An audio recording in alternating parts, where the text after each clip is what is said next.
Oh, stop this.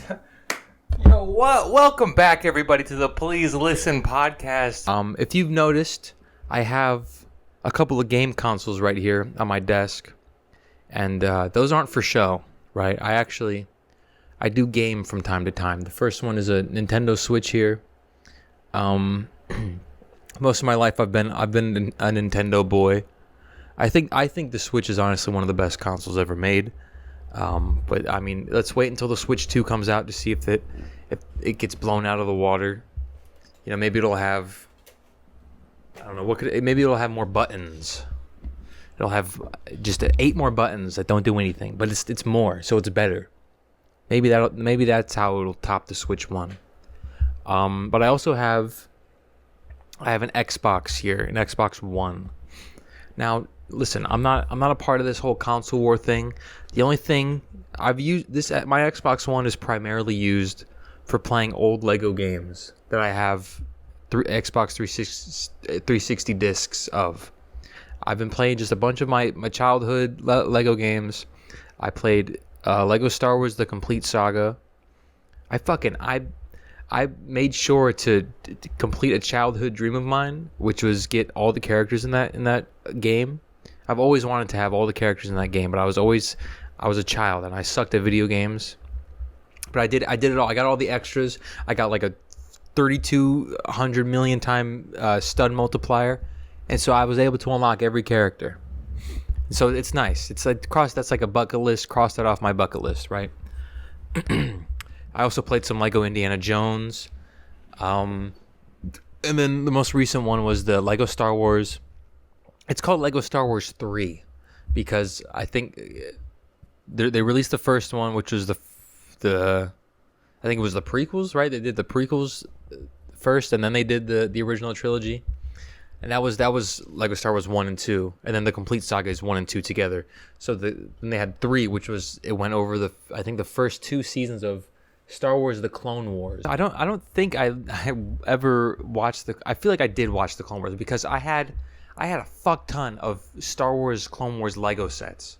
I had all the guys. I had like I just have a vivid memory of like all the minifigures I had were the Clone Wars versions of them, like the cartoon looking ones. Like I had Obi-Wan, I had Anakin, I feel like I had Ahsoka, I had Mace Windu, I had fucking Cad Bane, I think. And the all white girl with the big ponytail, she was a bounty hunter. I had the other white girl. Her name was like Asajj. Her name was Asajj Ventress. I had a Count Dooku, but they were all the Clone Wars ones. I don't remember that much of the Clone Wars show, honestly. And maybe I've wanted to watch it because I heard that it's just good storytelling and stuff like that. The later seasons, especially, but it's like 7 seasons. It's like 7 seasons, all fucking like 20 episodes. Like, I'm not doing that. Not to say that it's boring. It's just I'm not. I'm too busy rewatching Breaking Bad that I can't do that. That's, by the way, I said how I was rewatching Better Call Saul. I decided to do what I wanted to do after I first watched the show. And what the fuck? My computer's broken. I wanted to watch, there we go. I was going to watch Better Call Saul, and spoilers for Better Call Saul and Breaking Bad, I guess. But in season 6, after the Lalo episode where he kills Howard and then Gus kills Lalo, I think there's an episode after that, and then it does like a time jump. Because basically we end off like a few episode 8 or something. We end off like at the end of like the Jimmy era, and now Jimmy has fully become Saul, and we don't really need to see like much in between of like that happening and Walt meeting Saul. Like, I guess, I mean, he just goes on helping criminals and stuff like that. Then so we see like some glimpses of like Saul's time during Breaking Bad, and then we're in the future, like the Gene timeline after Breaking Bad.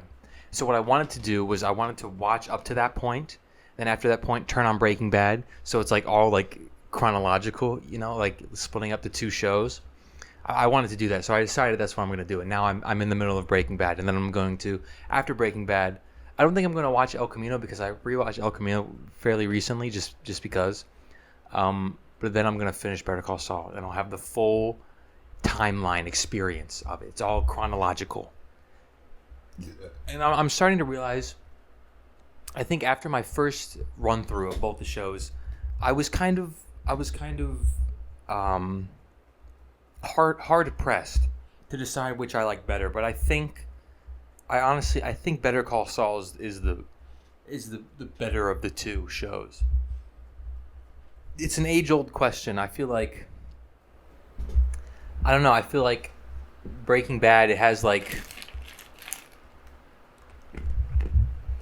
I think if discounting like all biases, I feel like since Breaking Bad was the first to do a lot of things, you know, it kind of has like that. I don't really know how to describe. Since Breaking Bad was the first, I feel like people are more likely to say that it's the better one. And since Better Call Saul is like a spinoff, people are hesitant to say that it's the best. It's the better of the two shows, right? But I think, I don't know, from the jump, and regrettably, I remember not liking Better Call Saul that much when I first started watching it. Like, coming off of the high of like the finale of Breaking Bad, like the final season, and all that craziness, like going back to like simple like low stakes lawyer stuff, and like Jimmy like scheming about. I wasn't really into it. But now on this rewatch, knowing what happens and actually starting with that, I really like it. And I'm noticing like how good of a character Jimmy is. And I don't know, it's all just been working for me, as opposed to the start of Breaking Bad, which I think is like kind of, I want to say slow, but I don't think slow pacing is a bad thing necessarily. But I think it's like, I don't know, it feels, I think a lot of it feels kind of aimless at times. Yeah, I think that's the best way to describe it. It's kind of aimless. It doesn't really have, I feel like, at least with Better Call Saul, they knew like, they were with Breaking Bad. It's like they weren't sure whether or not they were gonna like be able to finish the show or even get another season and stuff like that. So they kind of like, and the writers will admit to like they didn't write everything with the intentions of like how it was gonna end. A lot of it was just making it up as they go along, which I feel like Better Call Saul, they had more of an idea going into it how things were gonna pan out, because now they're like the big famous Breaking Bad guys. They can tell whatever story they want. And so I think Better Call Saul has more of like has more like meaning behind everything, and kind of is intentional setup, whereas as Breaking Bad, it's like everything worked out in the end, but like while you're along the ride, you're kind of like, what's this about? What's going on here? I want to talk about this. Just happened today on the day that I'm recording this. This happened a couple days ago if you're watching this. There was a live stream that Marvel Studios did on the internet. It was an announcement of the Avengers Doomsday cast, like full cast list. I think it was a nice way of doing it. I like the presentation of it, where it's like, it was just a long ass row of like those chairs that actors sit in with their names on the back, and they zoom out every like 15 minutes. They would pull back a little further, reveal the next name. It was nice. They had like little music cues before each one. I had it on just like in the background while I was doing other stuff and watching other stuff. And every couple of minutes I look, oh my god! And it's a pretty stacked cast. We've got all. I actually have a list. I made sure to take a screenshot of the list of all of them.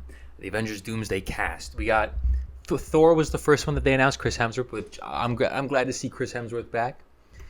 We've got, all the Fantastic Four there. Sam Wilson, Captain America, Bucky, Shuri, Black Panther. I think I'm thinking of Evangeline Lilly. I was gonna be like, didn't she retire from acting? But I don't think that was her. But actually, Evangeline Lilly is not on this list, so there's no Wasp, but there is Ant-Man. We've got all the Thunderbolts. Namor is there. I'm so glad to see Namor. I thought that he was great in that second Black Panther movie.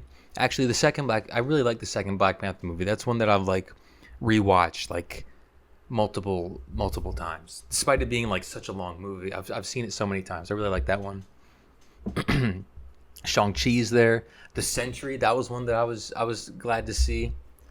We got the new Falcon. M'Baku's there. Loki was actually I wasn't expecting to see that one.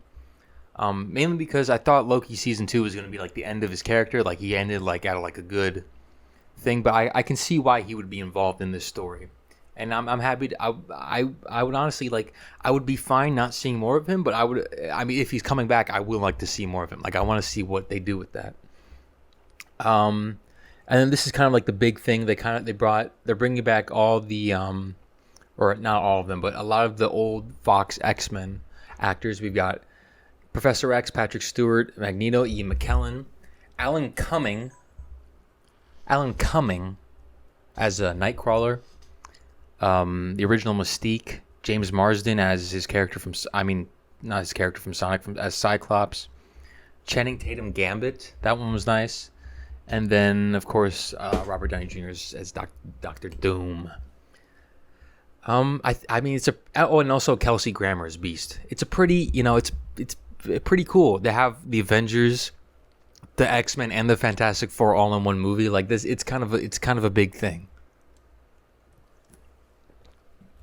And I was like a couple things. While I was in the live stream, I just people in live stream chats.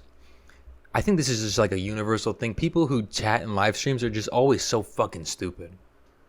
It's like I just saw like the dumbest things being said in there. One of the things was like people were acting like it was gonna be like some big like. I mean they were saying like it's gonna say RDJ at the end. It's gonna say they're gonna announce Robert Downey Jr.'s in the movie at the end. Which RDJ is the last chair that they show. And Robert Downey Jr. actually, he does show up himself right at the end. But they're acting like it's some big reveal, like he's not going to be in the movie or something. Like, no shit, he's Doctor Doom. He's going to be in the Doomsday movie. I don't know why everyone was speculating on that happening. Once the live stream ended, everyone was like, there's no this character, no this character, where's this character? A lot of Scarlet Witch fans were like, there's no Wanda, which is like, I like Scarlet Witch too, but like, let's chill out. I saw a Reddit post that was like, there's no Chris Evans, Scarlett Johansson, or Elizabeth Olsen. What the fuck? Which is like, all those characters are either dead or they're retired. Chris Evans, Captain America, is like 99 years old. He's like 200 years old actually. He ages slower. But yeah, it's just like we literally have like almost everyone, but they want fucking every single character to be in this.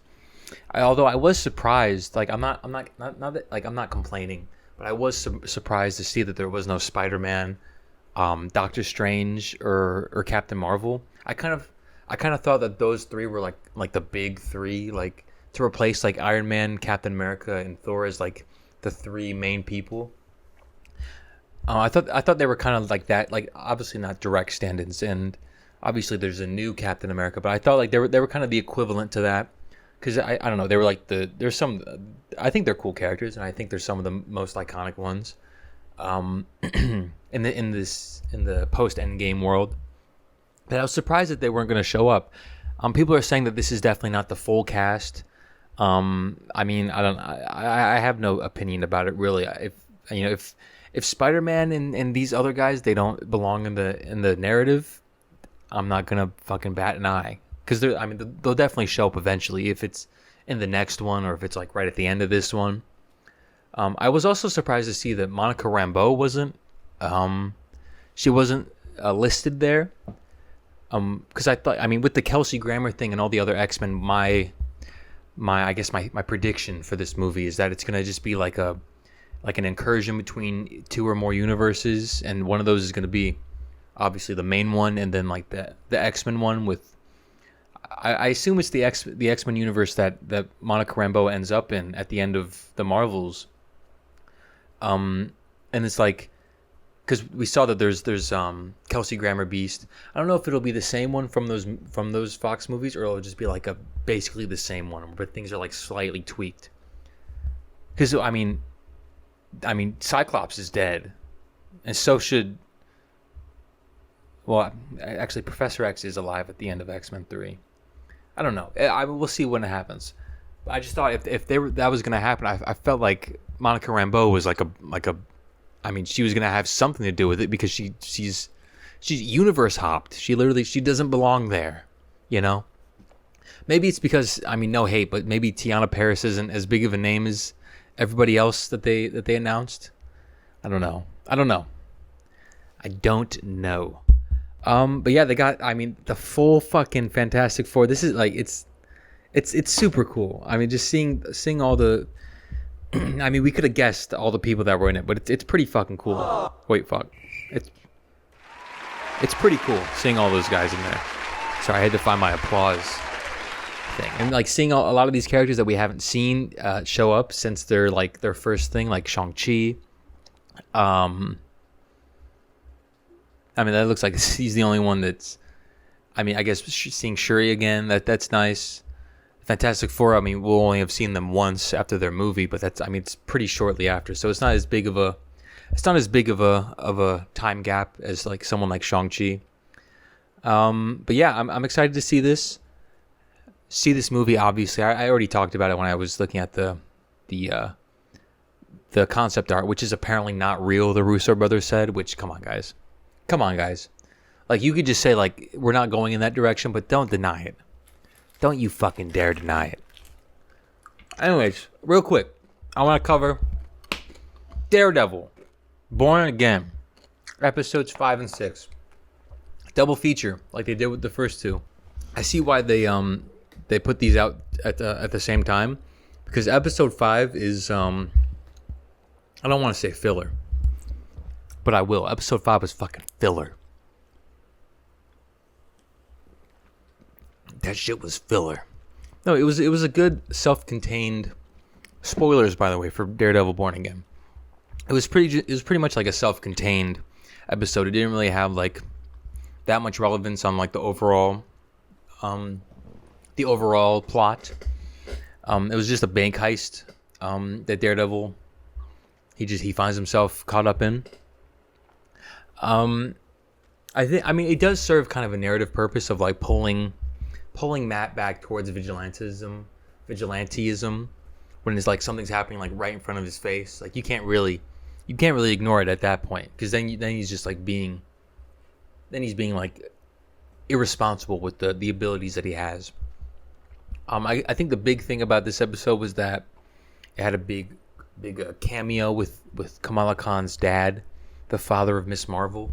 I thought that was nice. I think his character's really he's just a fun dad who's proud of his superhero daughter. I did think they got a little ham-fisted with the references. I think when he held up the Miss Marvel Funko Pop, that's when I was like, okay, you can kind of chill out. Like I understand that it's like a father like gushing about his daughter, but it's like, but you don't have to. There was like a shot where it's like zoomed in on the Funko Pop. I thought like that was a little, like you didn't have to focus on that. It made it seem like look, it's Miss Marvel, right? Look at that. You see that? It's all connected. But I think it's cool seeing Daredevil interact with the larger MCU like that, because we haven't really seen that. I mean, we saw Spider-Man, I guess. But it was in a Daredevil show, you know.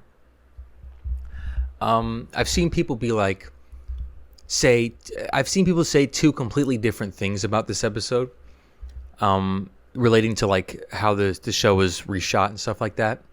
People being like, I saw one that was like, oh, I see, now all the old stuff is out of the way, now here's the new stuff that they shot. Then I've seen people say the opposite and be like, oh, this is like a leftover from their original shooting time that they left out, or that they kept because it was already made, obviously, and they can't just get rid of it, you know. It was like $10 million, you know. I do think that this is like from the original show.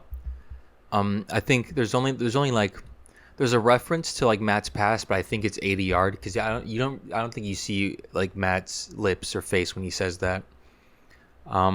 He mentions like his mom. Like you could honestly show this to someone who hasn't seen any of the rest of the show, and I feel like and just like they would understand it. Like they could fully like, get behind it. I know people like it when superheroes like Daredevil or Spider-Man when they stop just like single crimes, like, and it's not like they're not like fighting a bad guy, but they're like saving people and stuff like that. So like this was kind of like what that was, just like a kind of like a more mundane day in the life of a superhero. Even though Daredevil, he's not trying to be a superhero until the next episode 6. This one we got another MCU cameo, which was Tony Dalton reprising his role as Jack Duquesne, aka the swordsman he was in Hawkeye. Which after watching Better Call Saul, I fucking love that man. I mean, I wish he was in every MCU thing as Jack Duquesne. I don't know how to spell his fucking. I wrote it in my notes. I don't think there's anything like how you spell it. Duquene. I didn't even put a U after the Q. I mean, he was at like this like elite gala, like a gala of like all the richest people in in New York, and Fisk is like workshopping his like idea to upgrade this pier that he cares all about. Tony Dalton. I mean, it was a pretty obvious wig that he was wearing. I don't know if he had to like shave his head or something. At least it looked like a wig to me. I'm like 99% sure it was a wig. Which is a shame because I liked his natural hair that he sported in Better Call Saul and Hawkeye. If that even was it, maybe it was just a better wig. I don't know. But it looks like he's like starting to become a vigilante. As the swordsman because he has sword skills, and people have theorized that he's going to be like the first victim of the anti-vigilante task force that Fisk assembles in this episode. They're just going to fucking put a bullet in his head, which would be a shame. But you know, if you want to show the aggression and the I want to say velocity, but that's not the right word. What word am I thinking of? The ferocity.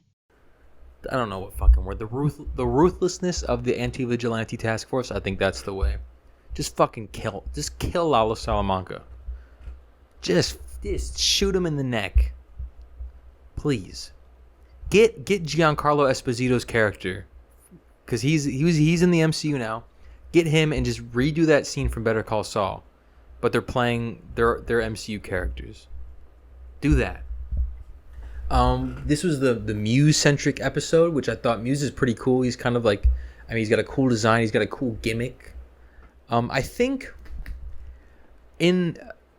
what could have helped last episode from feeling less like filler, it was just because they have teases of Muse in episode 4. There's like one in the middle of the episode, and then there's one right at the end. I think if you took out those scenes and you put them in episode 5. So like maybe you start, because actually episode 5 doesn't have like a cold open. It just starts with the intro, which I thought was weird. Put a Muse scene there, then have the intro, then have just the normal thing. Like you tease Muse, but nothing really happens the rest of the episode, and then put Muse scene right at the end, so the tease leads directly into the next episode. Because it's kind of weird if you tease Muse at the end of episode 4, then episode 5, nothing related to that, and then episode 6. That's my little fix. And also, here's my other way how to fix episode 5. Have some of Fisk finding out about the mural and like all the blood and stuff like that. Have some of that cut in between in episode 5. I feel like that would work. I mean, because in episode 6, he finds out about it, and then they find Muse in like that same episode. It kind of seemed like it all happened pretty fast. I would have liked a more of a build-up, more of a mystery. Because, I mean, we knew about it, but our characters, like, they found out about it and then dealt with it in that one episode. Which I guess that also helps with, like, kind of like having self-contained episodes. Which I mean, I guess that's not a bad thing. The key moment of this episode was showing Matt getting back in red. That's what I wrote here. Instead of back in black, he's back in red. He suits up in the Daredevil outfit.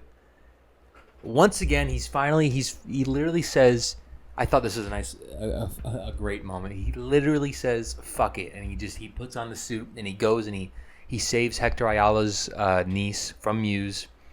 It's so great. It's so great. I think the reveal could have been a little better.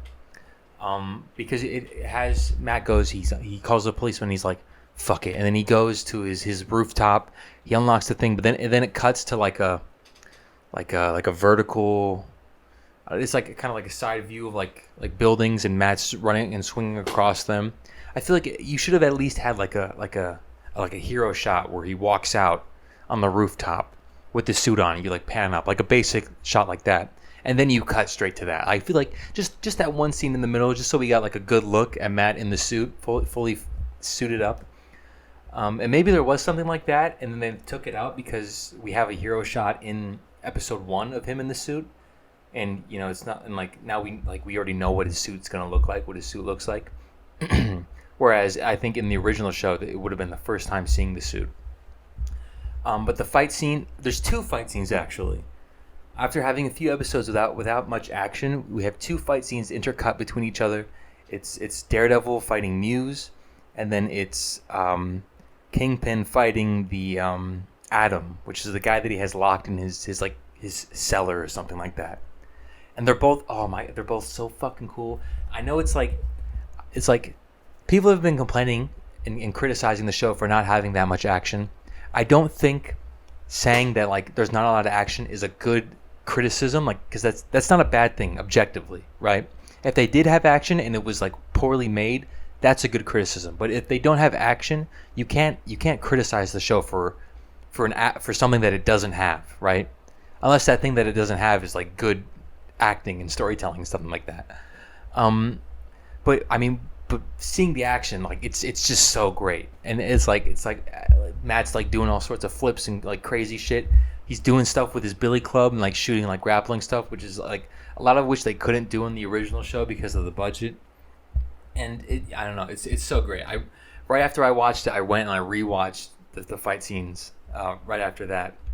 It's great. It's so great just seeing them fucking go wild. And Matt, he even lets out the scream where he's just like, ah, and it's just like I feel like he's feeling the same relief as me, of him putting on the thing. Like after all this like holding back, Matt's finally just like, fuck it. Literally, he just says fuck it. He puts on the suit and he fully lets the devil out. He's just screaming his heart out. It's just so great. It's like it makes all that build up worth it for something like that, and it's great. Anyways, guys, let's stop talking about some random bullshit that nobody cares about, okay? Because now it's time to. And if you don't know, this is the part of the show. Well, obviously, this is the first time I'm doing this, but this is the part of the show where I like to watch some videos that I get recommended to me on Instagram. Guys, let's just doom scroll. All right, guys? Yeah. Let's get it started. You might have noticed how behind me I have a sweet collection of Legos. I've got a fuck ton of Marvel Lego sets behind me. I've been collecting them since I was in like middle school. It's a pretty hefty collection, all right?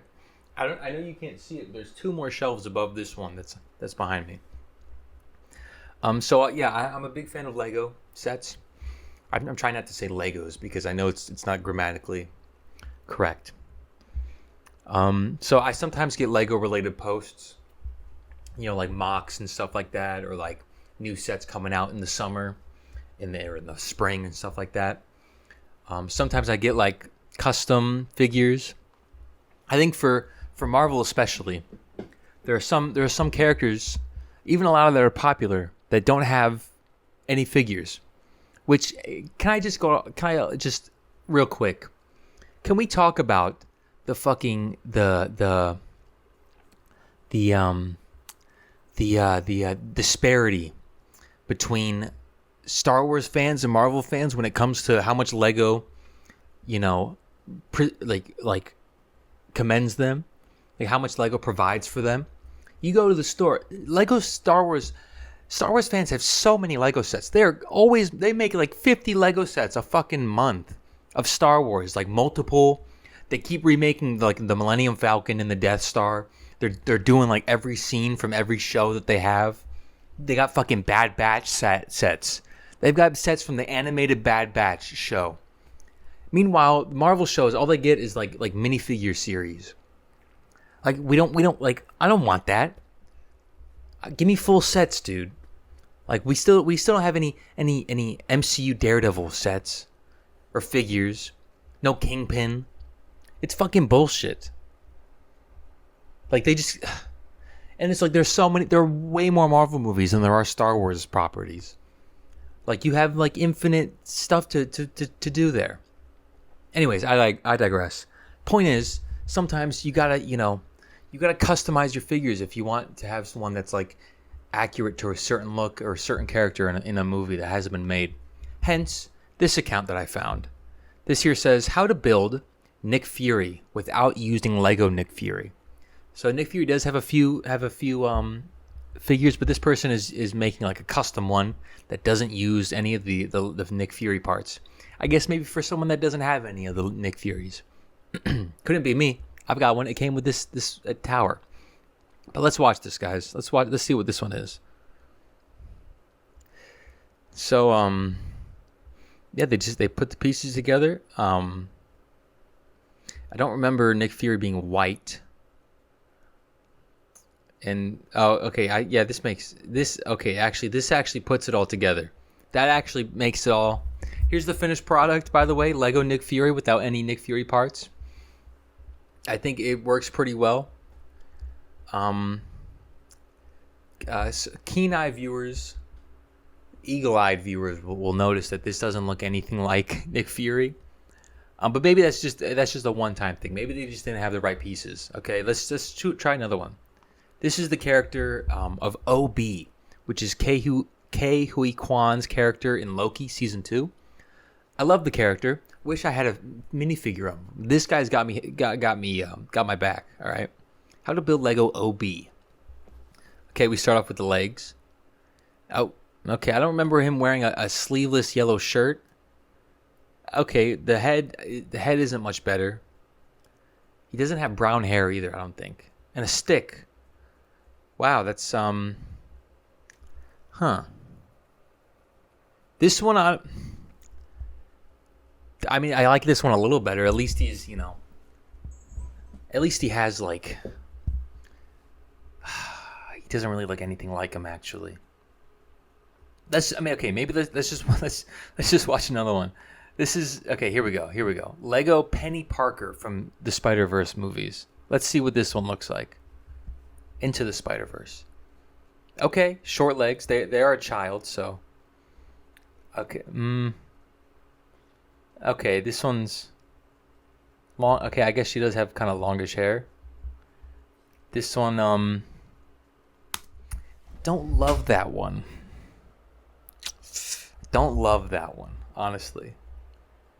So when I saw these videos, I was perplexed by how. What's the nice way to say it? They're shitty. These videos suck. I mean, obviously they don't look anything like the characters. They use the same like couple of pieces, and all the pieces are like covered in like permanent marker and like scratched up and shit like that. And this like broke my brain because it's like these videos like they're kind of like well edited. I guess they have like the nice like sliding text, and like I wonder, is this is either like the most genius satire page, like the best parody page that I've ever seen, or it's just a kid that has like just a handful of Lego pieces and they make 100 videos of just like whatever they can cobble together and they just name it after a character.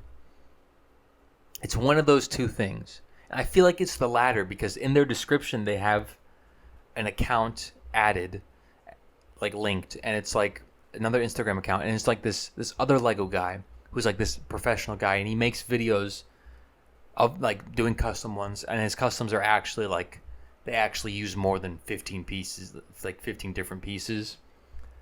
And they're actually like kind of accurate. So I feel like this is a kid that is super inspired by that one guy that he sees, and he wants to make videos like that, but all he has is just a couple of pieces that he's had for fucking 12 years. But yeah, I just found that humorous. Keep doing what you're doing. Obviously, I'm not hating. This seems like they're a child, or they're in on the joke. Either way, no reason to hate. But I mean, that just confused me. I was just like, huh, when I saw it. I was just like, huh. I was just like, when I saw that. First, I'm going to read you the description of this video. Okay, this says, "I went to bar. I happened to bump into the 14 Super." Okay, I'm just going to say the 14 is a person, okay? 14 is like a nickname for a person, right? Now let's play the video. As you can see, he's in a bar. He's filming like the edge of the table. It kind of seems like he's, maybe it was an accident or something like that. He's filming a guy. It doesn't seem like the person knows them. He's filming from behind. Zooming in. Okay, zooming in on the bottom. That's very interesting. And that's the whole video. Went to a bar, bumped into 14. Didn't really bump into him. We kind of just filmed him from behind his back from a little bit of a distance. That's odd. Here's this next one. This is the outside of a house. Looks like he's zooming into a house's window. It looks like that's the same guy from the bar. That's odd. Yeah, he's filming him from outside. I hope you can hear the breathing behind the camera. There's kind of heavy breathing. I'll play it again just so you can hear the breathing going on.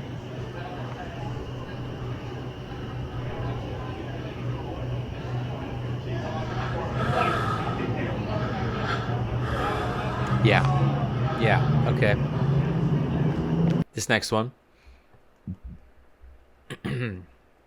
Caught a glimpse of him this morning. It took about 5 different deliveries to finally get 14 Cobeto as my driver. Lol. What does that mean? Here's the video. It seems like it's inside the house this time. He's filming outside the window. There's a car rolling by. Inside this car is...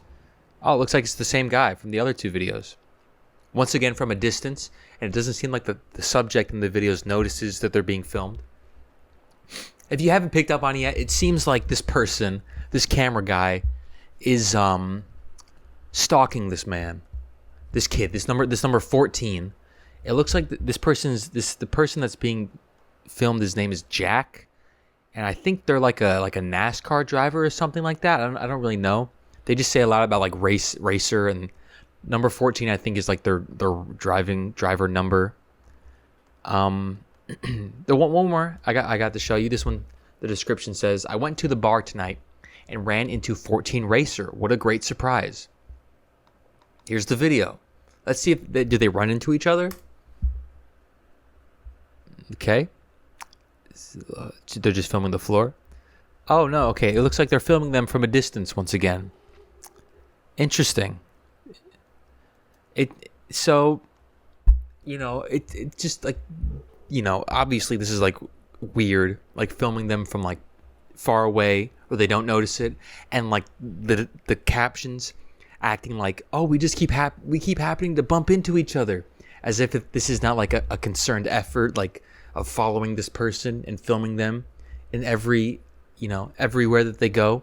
The DoorDash one is fucking weird. Ordering like DoorDash or Postmates, just like ordering like a delivery service multiple times until you get them as your driver. That's just so fucking weird to me.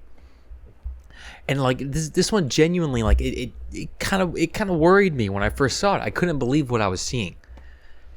And I think just to quell your guys' fears, I think this is not real. I'm pretty confident in saying that this is not real.